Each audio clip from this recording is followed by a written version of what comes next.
Hello everyone, I am पारस और आज हम डिस्कस करेंगे हाइपर कॉन्जुगेशन। ठीक है, तो बेसिकली हम इफेक्ट डिस्कस कर रहे थे, है ना। कुछ टेम्परेरी इफेक्ट होते हैं, कुछ परमानेंट इफेक्ट होते हैं। हमने क्या क्या डिस्कस कर लिया। हमने इंडक्टिव इफेक्ट डिस्कस किया, हमने रेजोनेंस इफेक्ट डिस्कस किया, हमने इलेक्ट्रोमैग्नेटिक इफेक्ट डिस्कस किया।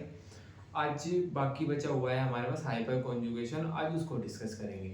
नॉर्मली हम हो क्या रहा था सारे इफेक्ट्स में कि हमारे पास जो इलेक्ट्रॉन है उसका डिस्प्लेसमेंट हो रहा था, इलेक्ट्रॉन एक जगह से दूसरी जगह पे जा रहा था, है ना।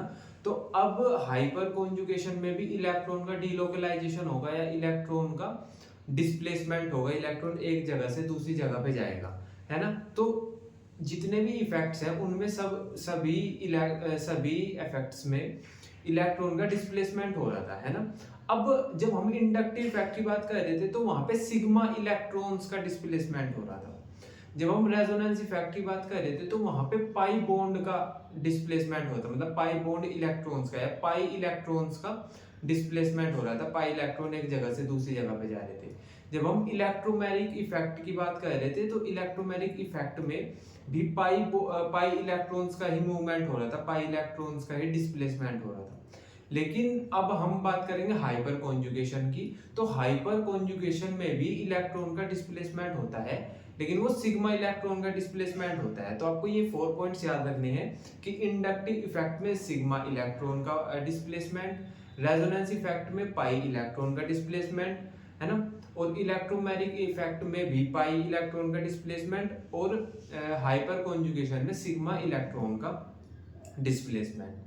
क्लियर है क्या ये वाला पॉइंट? ठीक है, तो अभी हम हाइपर कॉन्जुगेशन पढ़ लेते हैं। हाइपर कॉन्जुगेशन में बेसिकली होता क्या है कि सिग्मा इलेक्ट्रॉन का डिस्प्लेसमेंट होता है। सिग्मा इलेक्ट्रॉन एक जगह से दूसरी जगह पे जाता है ना। अब वो सिग्मा इलेक्ट्रॉन भी स्पेसिफिक होता है, मतलब जो कार्बन सिंगल बॉन्ड हाइड्रोजन, इनका सिग्मा इलेक्ट्रॉन होता है। कार्बन सिंगल बॉन्ड हाइड्रोजन, अब सिंगल बॉन्ड है तो हम सिग्मा बॉन्ड बोल देंगे उसको।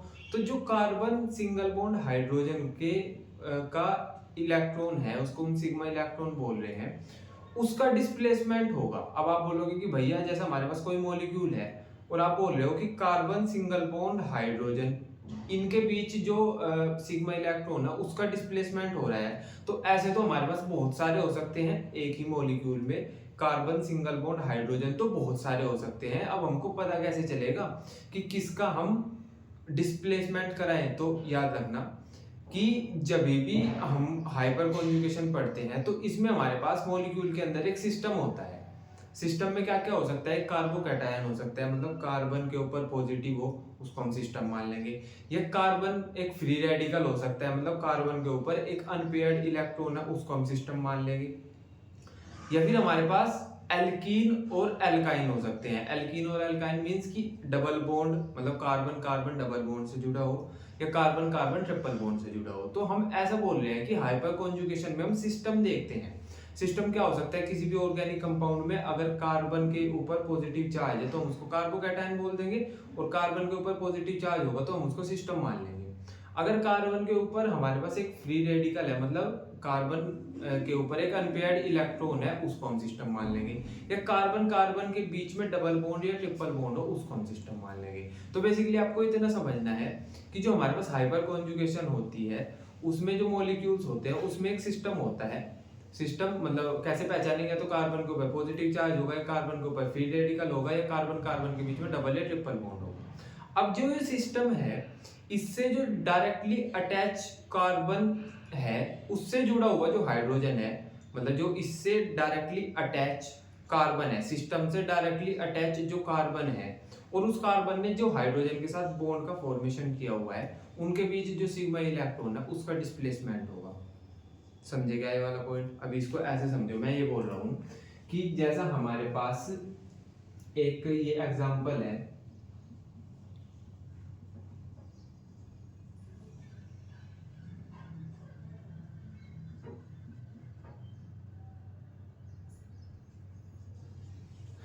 ये हमारे पास एक एग्जांपल है। यहाँ पे आपको समझ आ रहा है कि ये सिस्टम है, यहाँ पे ये सिस्टम है ये वाला। क्यों सिस्टम क्यों बोला मैंने इसको क्योंकि इसके सर पे पॉजिटिव चार्ज है ना। और जब कार्बन के सर पे पॉजिटिव चार्ज होता है तो कार्बोकैटायन बोल देते हैं हम, ठीक है।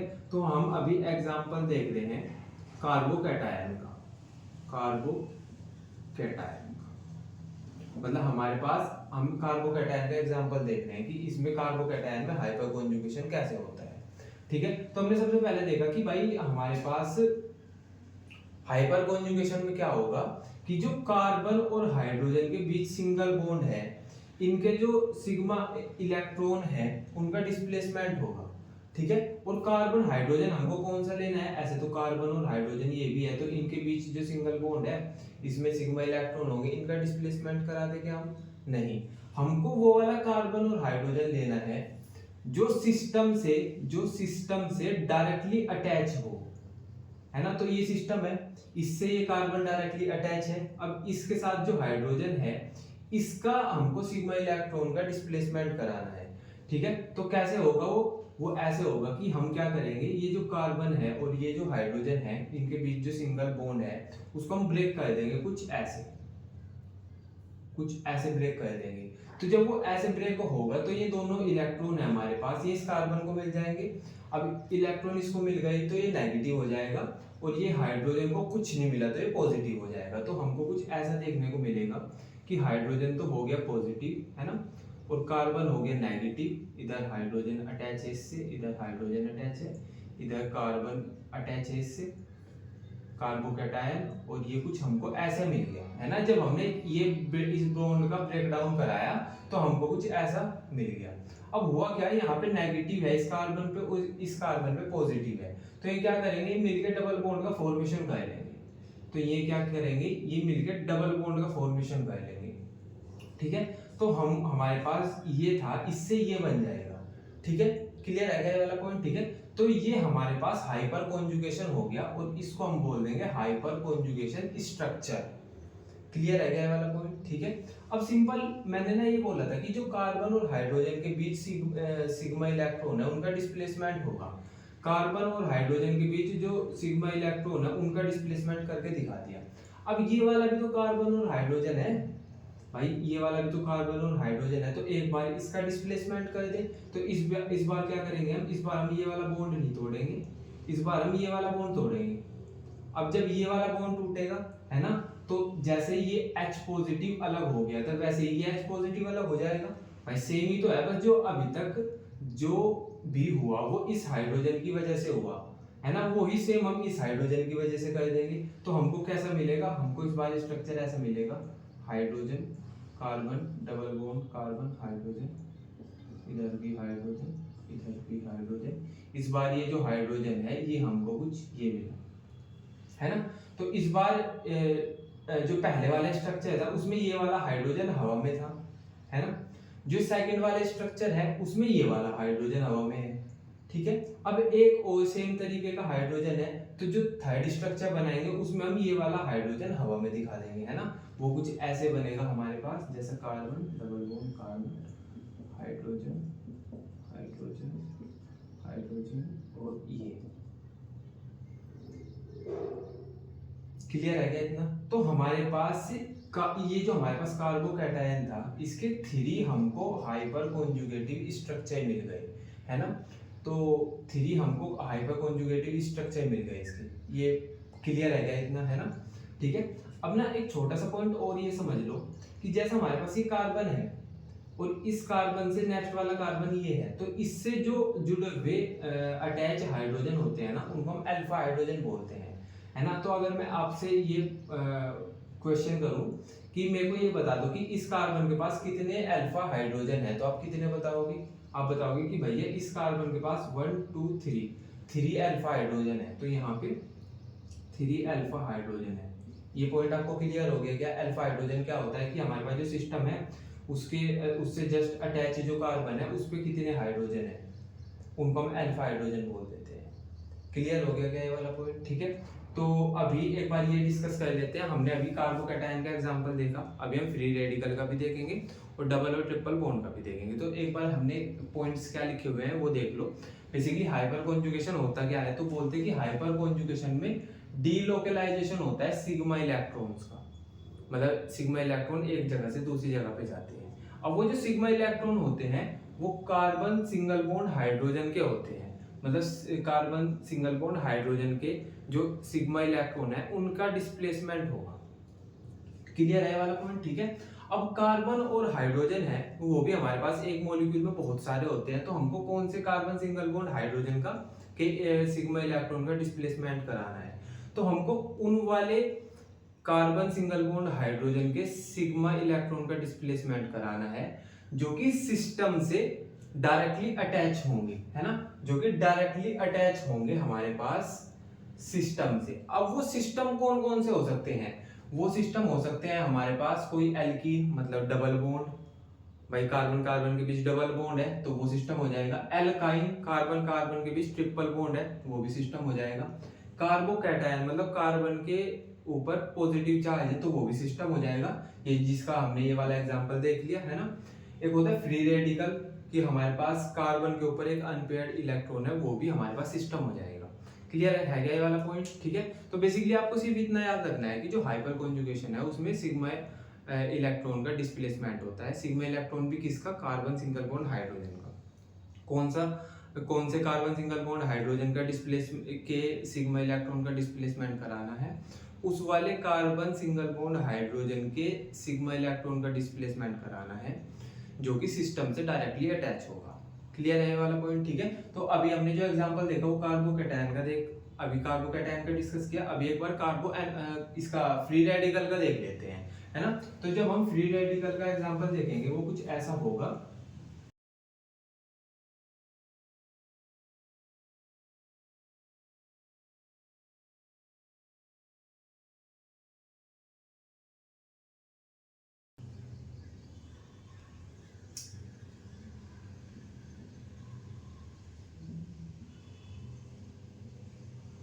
ठीक है, तो हम फ्री रेडिकल्स जो होते हैं उनका एग्जांपल डिस्कस करेंगे।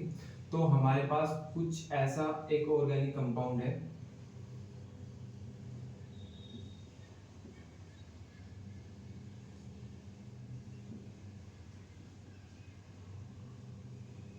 ये हमारे पास फ्री रेडिकल है, मतलब कार्बन के ऊपर अगर हमारे पास एक अनपेयर्ड इलेक्ट्रॉन हो तो हम उसको फ्री रेडिकल बोल देंगे, ठीक है। तो अब हमने बोला था कि हाइपर कॉन्जुगेशन में क्या कहते हैं हम, कि जो हमारे पास सिस्टम है उससे जुड़ा हुआ जो कार्बन सिंगल बॉन्ड हाइड्रोजन है उनके इलेक्ट्रॉन का डिस्प्लेसमेंट करा देंगे। अब सिस्टम कौन है यहाँ पे, ये है। क्यों, कैसे आइडेंटिफाई किया हमने कि ये सिस्टम है, कि क्योंकि इसके पास एक अनपेयर्ड इलेक्ट्रॉन है और जिसके पास अनपेयर्ड इलेक्ट्रॉन होता है उसको हम फ्री रेडिकल बोल देते हैं। तो यहाँ पे सिस्टम हमारे पास फ्री रेडिकल है। क्लियर हुआ गया वाला पॉइंट, ठीक है। तो अब हमको क्या कराना है कि जो कार्बन सिंगल बॉन्ड हाइड्रोजन है इसके इलेक्ट्रॉन का डिस्प्लेसमेंट कराना है, ठीक है। अच्छा एक बार पहले मेरे को ये बता दो यहाँ पे कितने अल्फा हाइड्रोजन है, तो आप बोलोगे कि भैया जो हमारे पास सिस्टम होता है उसके साइड वाला जो एटम कार्बन होता है उस पर जितने हाइड्रोजन अटैच होते हैं उनको हम अल्फा हाइड्रोजन बोल देते हैं। तो यहाँ पे 1 2 3 है, तो यहाँ पे 3 अल्फा हाइड्रोजन है, 3 अल्फा हाइड्रोजन है, ठीक है। तो अब जो हमारे पास कार्बन और सिंगल बॉन्ड हाइड्रोजन है इनके बीच का इलेक्ट्रॉन डिस्प्लेसमेंट कराते हैं, है ना। तो क्या करेंगे हम, इस वाले बॉन्ड को जो ये है इसको हम ब्रेक डाउन करेंगे। अब ब्रेक डाउन जब हम जो फ्री रेडिकल के बीच का जो बॉन्ड होता है उसको जब हम ब्रेक डाउन करते थे तो होता क्या था कि जो 2 इलेक्ट्रॉन है ना भाई, ये बॉन्ड अगर ब्रेक डाउन होगा तो ये 2 इलेक्ट्रॉन है इसके पास, मतलब इस बॉन्ड में 2 इलेक्ट्रॉन्स है तो वो एक एक इलेक्ट्रॉन मिलेगा दोनों को। जब हम फ्री रेडिकल के अंदर किसी बॉन्ड को तोड़ते हैं तो बॉन्ड के अंदर 2 इलेक्ट्रॉन होते हैं तो इक्वल डिस्ट्रीब्यूशन होता है, एक इलेक्ट्रॉन इसको मिल जाएगा एक इलेक्ट्रॉन इसको मिल जाएगा। लेकिन जब हम कार्बोकैटायन में अभी हमने बॉन्ड का ब्रेक डाउन किया था तो हमने क्या किया था कि ऐसे किया था, वो दोनों इलेक्ट्रॉन इस कार्बन को मिल गए थे।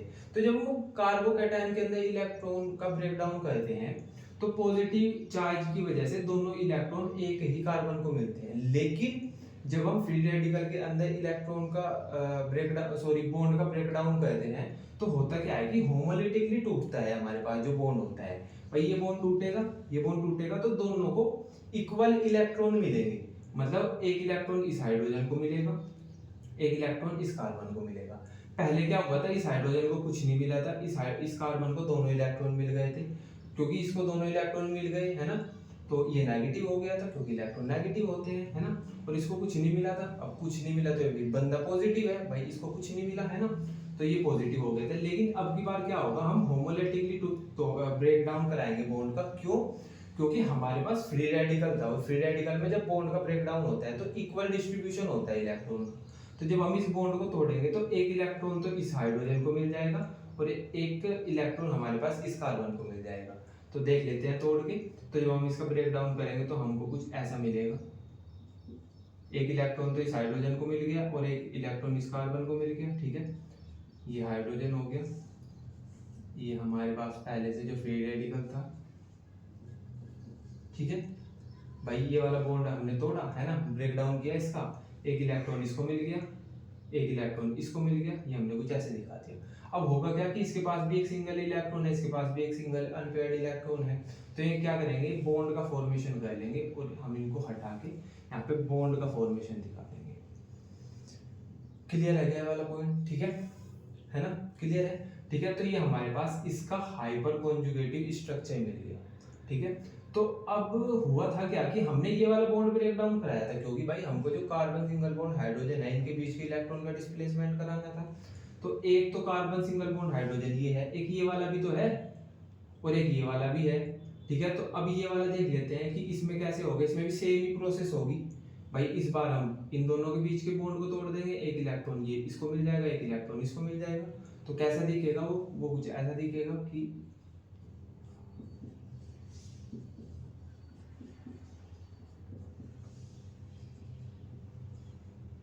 वो कुछ ऐसा दिखेगा। क्लियर है क्या। अगर हम इस वाले कार्बन और इस वाले हाइड्रोजन के बीच के बॉन्ड को ब्रेक डाउन करें, और अगर इस वाले कार्बन और इस वाले हाइड्रोजन के बीच के बॉन्ड को ब्रेक डाउन करें तो वो फिर कैसे दिखेगा, वो कुछ ऐसा दिखेगा।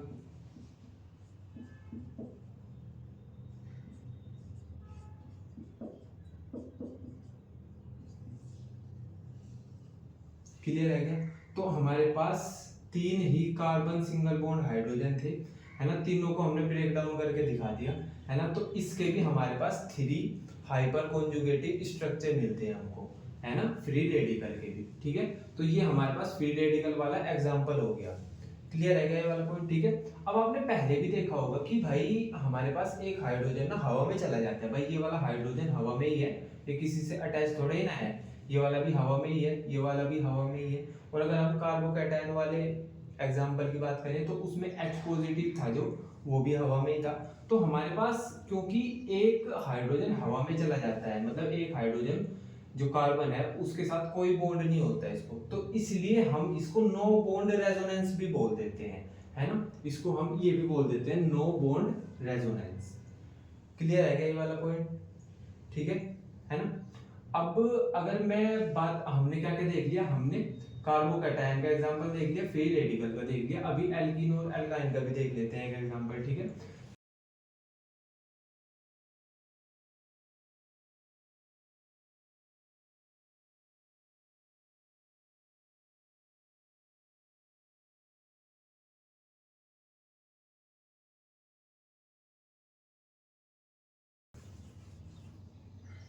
तो अभी देख लेते हैं हमारे पास कि एल्काइन का एग्जांपल देख लेते हैं एक बार, उसके हाइपर कॉन्जुगेटिव स्ट्रक्चर बना के देख लेते हैं, है ना।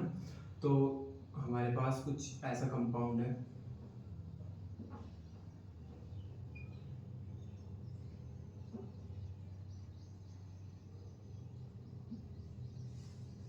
ठीक है। तो आपको इसमें हाइपर कॉन्जुगेशन करके देखना है, मतलब इसके हाइपर कॉन्जुगेटिव स्ट्रक्चर बनाने हैं, ठीक है। तो हम सबसे पहले क्या कहते हैं, हम सबसे पहले सिस्टम देखते हैं। अब सिस्टम हमारे पास है तो कार्बोकैटायन होगा या फ्री रेडिकल होगा या डबल या ट्रिपल बॉन्ड होंगे। तो यहाँ पे ट्रिपल बॉन्ड है तो हम इसको सिस्टम मान लेंगे, ठीक है। अब सिस्टम से जो डायरेक्टली अटैच कार्बन है उसके साथ जो हाइड्रोजन है, हम उनके बीच के बॉन्ड का ब्रेक डाउन करेंगे, मतलब जो कार्बन और हाइड्रोजन के बीच में जो बॉन्ड में इलेक्ट्रॉन है उसका डिस्प्लेसमेंट कराएंगे। मैं सिंपली बोल रहा हूँ मैं कि हमारे पास जो सिस्टम है उससे डायरेक्टली अटैच कार्बन है, उसने जो हाइड्रोजन के साथ बॉन्ड बनाया हुआ है उस बॉन्ड में जो सिग्मा इलेक्ट्रॉन है उनका डिस्प्लेसमेंट कराएंगे, ठीक है। तो अब हमको क्या करना है, हमको सिंपल इस वाले बॉन्ड का ब्रेक डाउन करना है, ठीक है। तो हम क्या करेंगे, इस वाले बॉन्ड को हम कुछ इस तरीके से तोड़ देंगे, है ना। ये दोनों इलेक्ट्रॉन इस कार्बन को मिल जाएंगे और इस हाइड्रोजन को कुछ नहीं मिलेगा। अच्छा, आपको ऐसा तो नहीं है कि बॉन्ड का ब्रेक डाउन करना नहीं आता, अगर नहीं आता तो फिर आपने मेरे प्रीवियस लेक्चर नहीं देखे इस वाले चैप्टर के, है ना, मैंने बहुत अच्छे से समझाया था आपको, ठीक है। तो हम क्या कहते हैं कि हम कुछ इस तरीके से बॉन्ड का ब्रेक डाउन करते हैं, ठीक है। तो जिधर हमारे पास इस एरो का हेड होता है उसको दोनों इलेक्ट्रॉन मिल जाते हैं, और जिधर इसकी टेल होती है उसको कोई इलेक्ट्रॉन नहीं मिलता। तो ये दोनों इलेक्ट्रॉन इस कार्बन के पास आ जाएंगे, और तो इसके पास नेगेटिव आ जाएगा। क्यों नेगेटिव क्यों आ जाएगा? क्योंकि दोनों इलेक्ट्रॉन एक के पास ही चले गए, इलेक्ट्रॉन नेगेटिव होते हैं तो नेगेटिव आ जाएगा, और इस हाइड्रोजन को कुछ नहीं मिला तो इसके पास पॉजिटिव आ जाएगा। ठीक है, तो कुछ हमको ऐसा देखने को मिलेगा कि हाइड्रोजन के पास पॉजिटिव आ गया है ना, और कार्बन के पास नेगेटिव आ गया, इधर हाइड्रोजन है इधर हाइड्रोजन है। ठीक है, अब हम क्या करेंगे, हम एक बार ये जो हमारे पास सिस्टम है इसका जो ये वाला पाई बॉन्ड है हम इसका भी ब्रेक डाउन कराएंगे। ठीक है, तो जब हम इसका ब्रेक डाउन कराएंगे वो कुछ इस तरीके से कराएंगे। तो होगा क्या कि ये दोनों इलेक्ट्रॉन इस वाले कार्बन को मिले तो ये नेगेटिव हो गया, इसको इस कार्बन को कुछ नहीं मिला तो ये हो गया पॉजिटिव। तो हमारे पास कुछ आ जाएगा ये ऐसा स्ट्रक्चर हमारे पास ये। ठीक है, अब हुआ क्या हमारे पास कि ये नेगेटिव है और ये पॉजिटिव है, तो ये दोनों मिलके डबल बॉन्ड का फॉर्मेशन कर लेंगे, है ना। तो इन्होंने क्या किया, मिले ये दोनों और इन्होंने डबल बॉन्ड का फॉर्मेशन कर लिया। क्लियर है क्या ये वाला पॉइंट? ठीक है, तो ये हमारे पास इसका हाइपर कॉन्जुगेटिव स्ट्रक्चर हो गया। अब एक स्ट्रक्चर हुआ ये, है ना, क्यों? क्योंकि इसमें जो हम कैसे बनाया हमने कि हमारे पास जो कार्बन और हाइड्रोजन था इसके बीच में जो बॉन्ड था, जो इसके बीच में इलेक्ट्रॉन थे, हमने उनका डिस्प्लेसमेंट करा दिया। इस बार हम क्या करेंगे कि जो इस सेकंड वाला कार्बन हाइड्रोजन के बीच का बॉन्ड था इसमें जो इलेक्ट्रॉन है इनका डिस्प्लेसमेंट कराएंगे, है ना। तो इस बार ये वाला हाइड्रोजन हवा में चला जाएगा भाई, जैसा हमने जब इस वाले कार्बन हाइड्रोजन के बीच के बॉन्ड का डिस्प्लेसमेंट इलेक्ट्रॉन का डिस्प्लेसमेंट कराया तो ये हाइड्रोजन हवा में चला गया। ठीक है, इस बार हम इस वाले हाइड्रोजन को हवा में दिखा देंगे तो वो कुछ ऐसा दिखेगा कि हाइड्रोजन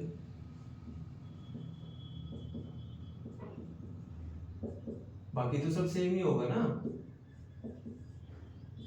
ये कुछ ऐसा दिखेगा हमको। क्लियर है क्या ये वाला पॉइंट? ठीक है ना। अब ये हमने इस वाले की मतलब ये वाला जो कार्बन हाइड्रोजन बॉन्ड है जब इसने पार्टिसिपेट मतलब इसको जब हमने ब्रेक डाउन किया तो तब हमारे पास ऐसे स्ट्रक्चर आ गया, है ना। ये भी हाइपर कॉन्जुगेटिव स्ट्रक्चर है। इस बार हम क्या करेंगे कि इस वाले कार्बन और हाइड्रोजन के बीच का बॉन्ड को ब्रेक डाउन कराएंगे। ठीक है, तब हमको कैसा स्ट्रक्चर मिलेगा, तब ये वाला हाइड्रोजन हवा में चला जाएगा, हमको कुछ ऐसा मिल जाएगा।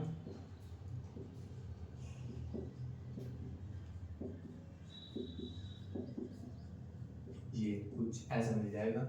तो हमारे पास इसमें कितने हाइपर कॉन्जुगेटिव स्ट्रक्चर हो गए? 3 भाई। इस वाले मॉलिक्यूल इस वाले ऑर्गेनिक कंपाउंड के 1, 2 और 3 हाइपर कॉन्जुगेटिव स्ट्रक्चर हो गए। क्लियर है क्या ये वाला पॉइंट? ठीक है। अच्छा, अगर मैं आपको ये बोलूं कि यहाँ पे इस वाले जो ये वाला ऑर्गेनिक कंपाउंड है इसमें मेरे को ये बता दो कितने अल्फा हाइड्रोजन है, तो आप बोलोगे कि भैया ये सिस्टम है, सिस्टम के पास वाला जो कार्बन होता है मतलब सिस्टम से डायरेक्टली अटैच कार्बन होता है उसके हाइड्रोजन को हम अल्फा हाइड्रोजन बोल देते हैं। तो एक अल्फा हाइड्रोजन ये है, एक अल्फा हाइड्रोजन ये है और एक अल्फा हाइड्रोजन ये है। तो यहाँ पे हमारे पास 3 अल्फा हाइड्रोजन हो गए। ठीक है। अच्छा, मैं आपको अल्फा हाइड्रोजन क्यों बता रहा हूँ, है ना।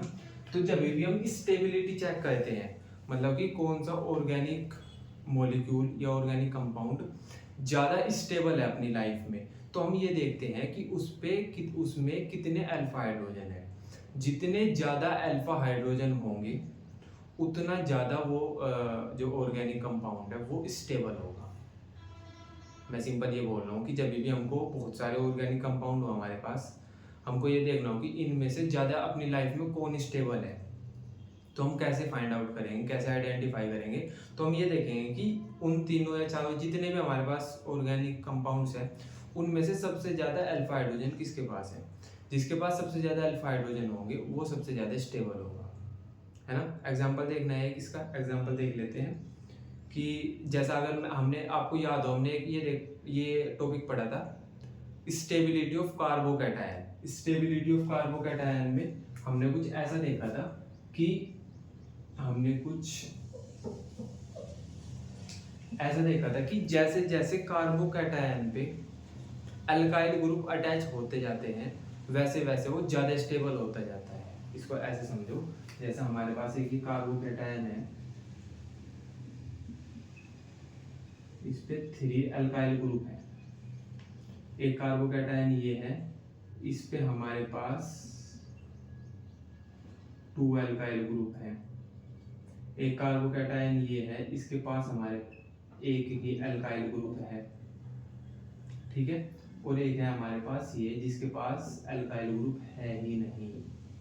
तो हमने कुछ ऐसा देखा था कि जो हमारे पास ये है जिसपे ज्यादा आर जुड़े हैं वो ज्यादा स्टेबल होगा, फिर इस पे 3 आर है तो ये सबसे ज्यादा स्टेबल, इस पे 2 ही है तो ये इससे कम स्टेबल होगा, फिर ये इससे भी कम, और इसके पास आर है ही नहीं तो ये सबसे ज्यादा अनस्टेबल होगा। पर ऐसा हम बोल क्यों रहे हैं? ऐसा हम बोल रहे हैं क्योंकि जो ये वाला कार्बोकैटायन है इसके पास सबसे ज्यादा अल्फा हाइड्रोजन होंगे। भाई सबसे ज्यादा अल्फा हाइड्रोजन कैसे होंगे? हमने बोला कि भाई ये सिस्टम है ना, इस सिस्टम से अटैच ये अल्काइल ग्रुप है। अब आर की जगह पे हम ऐसा कुछ भी लिख लेते हैं ना, जैसे CH3 लिख लेंगे हम आर की जगह पे। भाई आर की जगह पे हम कार्बन की चेन लगाते हैं ना, तो जब हम आर की जगह पे CH3 लिखेंगे है ना, यहाँ पे भी CH3 लिख लिया, यहाँ पे भी CH3 लिख लिया, भाई यहाँ पे CH3 मान लो, आर की जगह पे यहाँ पे CH3 और यहाँ पे CH3। अब देखो यहाँ पे ये वाला जो कार्बोकैटायन है इसके पास कितने अल्फा हाइड्रोजन है? आप बोलोगे कि भैया कार्बोकैटायन ये है, अल्फा हाइड्रोजन हम चेक करने के लिए हम इसके जो साथ में जुड़ा हुआ कार्बन है उस पर हाइड्रोजन देखते हैं। अब इसके साथ ये कार्बन जुड़ा है 3 हाइड्रोजन, 3 ये हो गए 6 और 3 ये हो गए 9, तो ये हो जाएंगे 9 अल्फा हाइड्रोजन। अगर मैं इसकी बात करूं कि यहाँ पे आर की जगह पे CH3 है, यहाँ पे भी आर की जगह पे CH3 है, अब इसके अल्फा हाइड्रोजन बता दो मेरे को। आप बोलोगे 3 और 3 6 और एक 7 वाला। आपको ये वाला नहीं काउंट करना। क्यों ये वाला काउंट क्यों नहीं करना? क्योंकि ये तो डायरेक्टली अटैच है कार्बोकैटायन से। आपको ये देखना है कि जो कार्बोकैटायन है जो हमारा सिस्टम है उसके साथ जो कार्बन अटैच है उसके साथ कितने हाइड्रोजन है। क्लियर है क्या ये वाला पॉइंट? तो इसलिए इसके पास हो जाएंगे 6 अल्फा हाइड्रोजन। ऐसे अगर मैं इसकी बात करूं तो आर की जगह पे अगर CH3 हुआ तो यहाँ पे कितने अल्फा हाइड्रोजन हो जाएंगे? यहाँ पे 3 है बस, क्योंकि ये वाले अल्फा हाइड्रोजन तो हमको काउंट ही नहीं करने है ना, तो यहाँ पे 3 अल्फा हाइड्रोजन है। और यहाँ पे अगर मैं मिथाइल कैटायन की बात करूंगा तो उसके पास तो एक भी अल्फा हाइड्रोजन नहीं है। अब ऐसा मत बोलना प्लीज कि भैया ये है तो अल्फा हाइड्रोजन। भाई ये वाले अल्फा हाइड्रोजन नहीं चेक करने हमको, इस वाले कार्बन के साथ अगर कोई कार्बन जुड़ा है उस पे कितने हाइड्रोजन है। यहाँ पे तो ये तो डायरेक्टली इस वाले कार्बोकैटायन से अटैच है ना, ठीक है, तो यहाँ पे कोई अल्फा 0 अल्फा हाइड्रोजन है। तो हमने ऐसा बोला था कि जिस पे जितने ज्यादा अल्फा हाइड्रोजन है वो उतना ज्यादा स्टेबल होगा। तो 9 ये सबसे ज्यादा, फिर इससे कम ये, क्यों? क्योंकि इस पे 6 है, फिर इससे कम ये क्योंकि इस पे 3 है और इस पे 0 है ना। तो अभी हमने ये वाला पॉइंट पढ़ा था कि more the number of alpha hydrogen more the stability. इसका एग्जांपल देख लिया है ना, hyper conjugation explain stability of carbocation. तो हाइपर कॉन्जुगेशन से हमने इसकी स्टेबिलिटी भी एक्सप्लेन कर दी। क्लियर है क्या ये वाला पॉइंट? ठीक है, तो अभी ऐसा तो कुछ नहीं रहा जो हमने नहीं डिस्कस किया हो, ठीक है। तो अब आई होप आपको इतना क्लियर हो गया होगा, है ना। तो बेसिकली ये वाला चैप्टर है जो हमारे पास यहाँ पे एंड होता है ना, और हमने जितने भी टॉपिक्स हमारी एनसीईआरटी में थे वो सब कवर कर लिए, है ना। तो ऑर्गेनिक केमिस्ट्री के अंदर मतलब हम ऑर्गेनिक केमिस्ट्री पढ़ रहे थे, इसमें ना कुछ एक रिएक्शंस आती हैं कि elimination reaction, substitution reaction, condensation reaction, है ना, मतलब टाइप्स ऑफ रिएक्शन होती है ना, वो हम 12th में पढ़ते हैं, मतलब वो हम 12th में डिस्कस करते हैं, है ना। तो जो हम अभी ऑर्गेनिक केमिस्ट्री पढ़ रहे थे 11th वाली, उसमें यहीं तक का है, ठीक है। तो बाकी हम 12th में डिस्कस करेंगे कि जो टाइप्स ऑफ रिएक्शन होती हैं वो, है ना। तो अभी आपको अपने एंड से बहुत सारी प्रैक्टिस करनी है, बहुत सारा रिवीजन करना है ना। और सबसे इम्पोर्टेंट जो पॉइंट है कि ट्रस्ट रखना है ना, स्ट्रेस नहीं लेना है, ट्रस्ट रखना है, स्ट्रेस नहीं लेना है, ठीक है। फिर मिलेंगे किसी और चैप्टर के साथ।